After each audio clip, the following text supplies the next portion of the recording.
எனக்கு அன்பான கர்த்தருடைய பிள்ளைகளே, எல்லாரும் எப்படி இருக்கிறீங்க? சந்தோஷமா இருக்கிறீங்களா? இன்னைக்கு தேவனை நல்லா அறிந்து சத்தியத்தை அறிந்த பின்பு இன்னைக்கு வழி தப்பி போயிருக்கிற எல்லா பிள்ளைகளையும் இந்த வார்த்தைகளை கவனிங்க.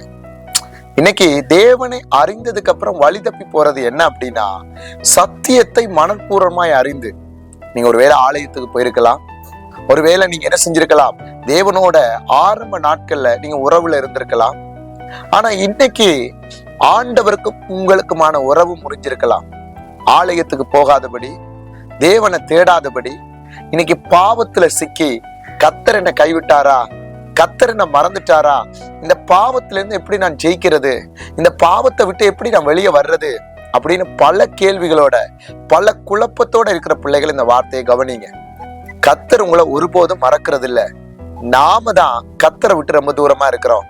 எனக்கு அன்பான கர்த்தருடைய பிள்ளைகளே, நம்முடைய அப்பா எப்படிப்பட்டவர் அப்படின்னா, நீங்க தேடி நேசிக்கிற நம்முடைய தேவன் எப்படிப்பட்டவர்னா, அவர் இரக்கத்துல ஐஸ்வர்யம் உள்ளவர்.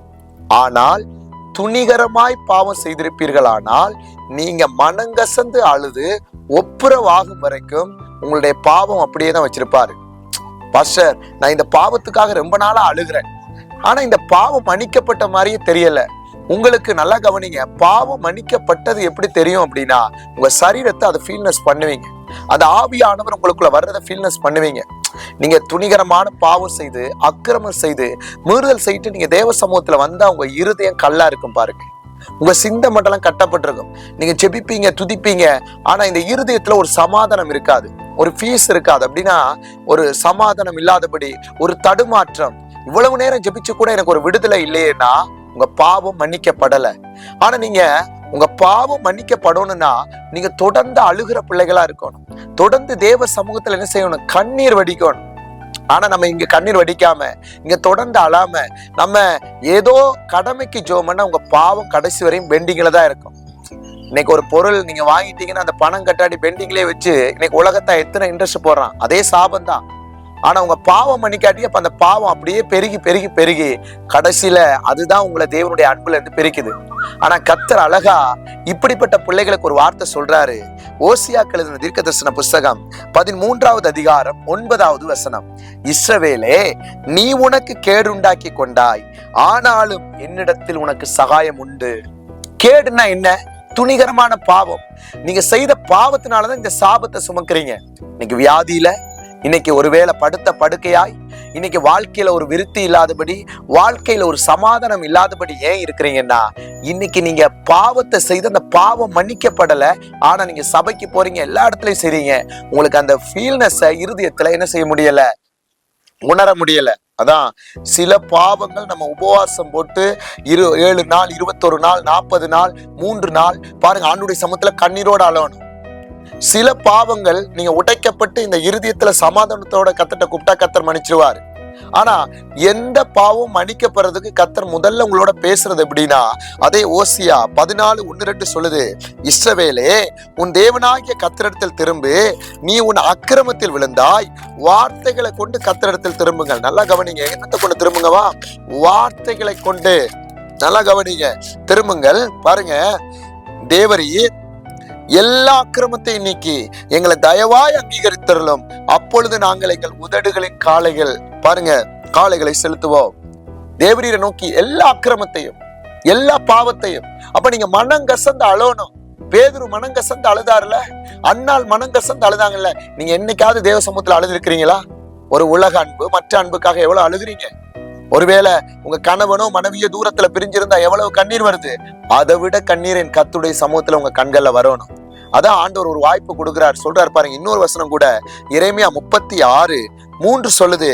யூதாவின் குடும்பத்தார் அவரவர் தங்கள் பொல்லாத வழியை விட்டு திரும்பும்படியாகவும், தங்கள் அக்கிரமத்தையும் தங்கள் பாவத்தையும் நான் மன்னிக்கும்படியாகவும், தங்களுக்கு தான் செய்ய நினைத்திருக்கிற தீங்குகளை குறித்து ஒருவேளை அவர்கள் கேட்பார்கள் என்றார். பொல்லாத வழிகளை விட்டு திரும்ப. நான் திரும்பவும் இந்த வார்த்தைகளை பார்க்கிற தேவனுடைய பிள்ளைகளுக்கு நான் சொல்றேன், நீங்க தேவ ஆவியானவரால் நடத்தப்பட்டு அபிஷேகத்தை பெற்று நீங்க கர்த்தரை துணிகரமாய் துக்கப்படுத்தி இருந்தா மனங்கசந்து அழுது உள்ள வந்துருங்க. கர்த்தர் மன்னிச்சிருவாரு. நீங்க மன்னிப்பு கேட்காம மனங்கசந்து அழாம நீங்க உங்க பாவம் மன்னிக்கப்பட்டதை நீங்க உணராம இருப்பீர்களானால் அந்த பாவம் பெருகி பெருகி பெருகி கடைசியில தான் பாவத்தின் சம்பளம் மரணம். எனக்கு அன்பான தேவனுடைய பிள்ளையே, நீ மரிக்கிறது கர்த்தருக்கு விருப்பம் இல்ல. நீ விழுந்த இடத்துல எழும்பி கர்த்தருக்காக வைராக்கியம் இருக்கிறது தான் கர்த்தர் விரும்புறார். இந்த வார்த்தைகளை யாரெல்லாம் பாக்குறீங்களோ உண்மையும் உத்தமமாய் கர்த்தரை தேடுங்க. உண்மையா வாங்க, ஒவ்வொரு நாளும் ஜெபத்துல வாங்க, வேதத்தை படிங்க, சபைக்கு போங்க. சபைக்கு போகாத பிள்ளைகள் ஜெபிக்கிற பிள்ளைகளோட சேர்ந்து என்ன செய்யுங்க, ஆண்டவரா என்ன செய்யுங்க, துதிங்க. போக முடியாட்டி தான், போக முடிஞ்ச தாராளமா சபைக்கு போயிடணும். சபைக்கு போறதுதான் கர்த்தர் விரும்புறாரு.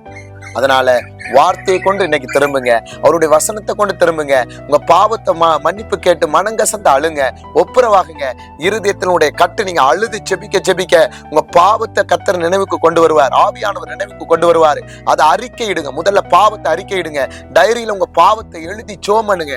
உங்க பாவத்தை நீங்க தான் தனிமையில எழுதி ஆண்டவரோட ஒப்புரவாகணும். அந்த பாவத்தை மற்றவங்களுக்கு எழுதி ஷேர் பண்ணக்கூடாது. நீங்க அரை வீட்டுல உட்கார்ந்து ஜெபிக்கும் பொழுது கர்த்தர் உங்களுடைய எல்லா பாவத்தை இன்னைக்கு அவர் உங்களை தயவாய் மன்னிக்க அவர் வல்லமை உள்ளவர். ஏன்னா அவர் இரக்கத்துல பாருங்க ஐஸ்வர்யம் உள்ளவர். நீங்க அப்பாட்ட அழுது பாருங்க, அப்பா நிச்சயமா மன்னிப்பாரு. உங்க கட்டுக்கள் உடையும், உங்க வாழ்க்கையில ஒரு சமாதானத்தை பார்ப்பீங்க. இன்னைக்கு உங்களுக்காக நான் ஜெபிக்க போறேன். யாரெல்லாம் பாவத்துல இருக்கிறீங்களோ, யாரெல்லாம் துணிகரமான பாவம், இந்த விபச்சாரம், வேசித்தனம், அசுத்த பாவத்துல இருக்கிற பிள்ளைகள், அதுபோல இந்த சரீரத்துல எந்த பாவத்துல எல்லாம் செய்து நீங்க வர முடியாம இருக்கிற பிள்ளைகள் எல்லாம் கண்களை மூடுவீங்களா? பெண்கள் தலைக்கு சால் போடுவீங்களா? நல்ல கண்களை மூடி, அப்பா இந்த பிள்ளைகள் நம்முடைய கரத்துல ஒப்பு கொடுக்கிறேன் டாடி. அவர்கள் எந்த தேசத்துல இருந்து, எந்த பட்டணத்துல இருந்து, எந்த கிராமத்துல இருந்து இந்த வார்த்தையை விசுவாசத்தோடு அப்பா பார்க்கிறார்களோ அவர்கள் மேல நம்முடைய கரத்தை நான் வைக்கிறேன். மனம் திரும்புற ஒரு பாவி நிமித்தம் பரலோகத்தில் மிகுந்த சந்தோஷம். தன் பாவங்களை மறைக்கிறவன் வாழ்வடைய மாட்டான், அவைகளை அறிக்கை செய்து விட்டு விடுகிறவனோ கர்த்தர் அப்பா இரக்கம் பெறுவான்னு நீங்க சொல்லியிருக்கிறீங்களேப்பா. அப்பா உங்களுடைய இடத்துல அவங்க திரும்ப ஒப்பு கொடுக்குறாங்க.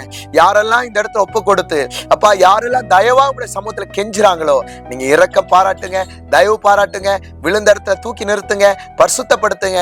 இந்த வருஷத்துல சாட்சியாய் நிக்க வைங்க. இது அப்படியே செய்ய போறபடியால் நன்றி. இயேசுவின் நாமத்தில் ஜெபிக்கிறேன் ஜீவனுள்ள நல்ல பிதாவே, ஆமேன். நல்லா கவனிங்க. தொடர்ந்து எங்களுடைய ஆன்லைன் பிரேயர்ல கலந்து கொள்ள விரும்பினா, ஆவியானவரோட நடக்க விரும்பினா, பாவ வழியை விட்டு பரிசுத்தப்படுத்த நீங்க விரும்பினா எங்களுடைய ஆன்லைன் பிரேயர்ல கலந்து கொள்ளுங்க. கால் பண்ணாதீங்க, மெசேஜ் மட்டும் பண்ணுங்க. நீங்க லிங்க்ல ஷேர் பண்ண விரும்பினா நீங்க லிங்க் எங்களுக்கு அனுப்புங்கன்னு சொல்லுங்க. அதுபோல குரூப்ல ஆட் பண்ண விரும்பினா நீங்க குரூப்ல எங்களை ஜாயின் பண்ணுங்க. தொடர்ந்து நாங்க பிரேயர்ல கலந்து கொள்வோன்ற நம்பிக்கையோட வர்ற பிள்ளைகள் வாங்க. நிச்சயமா நீங்க கலந்து கொள்ளும் பொழுதே உங்க வாழ்க்கையில ஒரு மாற்றத்தை பார்ப்பீங்க. ஏன்னா அநேக பிள்ளைகள் அதுல கலந்து கொண்டு இன்னைக்கு ஜெபிக்கிறாங்க, அநேக பேர் விடுதலையும் பெறாங்க, அநேக பேர் சாட்சியும் சொல்றாங்க. நீங்களும் சாட்சி சொல்ல கர்த்தர் உங்களை வைப்பாரு. சோர்ந்து போகாதீங்க. கர்த்தருடைய சமூகத்துல வாங்க. God bless you.